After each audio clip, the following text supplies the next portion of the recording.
ഇനി നമ്മുടെ യാത്ര പത്തനംതിട്ടയ്ക്കാണ്. വിശപ്പിന്റെ വിളി നന്നായിട്ടുള്ളതുകൊണ്ട് ഞങ്ങൾ നേരെ ചെന്നത് ആദാമിന്റെ ചായക്കടയിലാണ്, കോട്ടയത്ത്.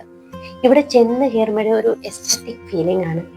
ഒരുപാട് പഴയ സാധനങ്ങൾ, അത് അവർ മോഡിഫൈ ചെയ്ത് പഴയതാക്കിയതാണോ ഇതൊന്നും അറിയത്തില്ല.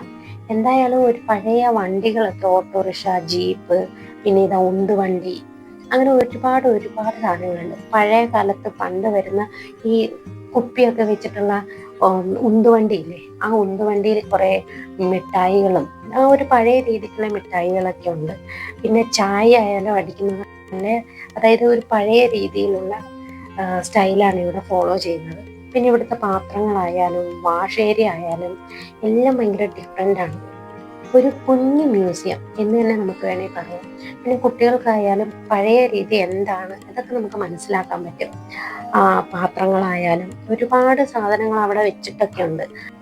പാത്രങ്ങൾ, സ്പൂണുകൾ, പണ്ട് കാലത്ത് ഉപയോഗിച്ചിരുന്ന ഒരു തരം ചിമ്മിനി വിളക്കുകൾ, ഇതെല്ലാം അവിടെയുണ്ട്. പിന്നെ ഒരുപാട് ഒരുപാട് ഫോട്ടോസൊക്കെ ഉണ്ട്. പിന്നെ പഴയ റേഡിയോ, ഒരുപാട് ഒരുപാട് കാണാനുണ്ട് കേട്ടോ.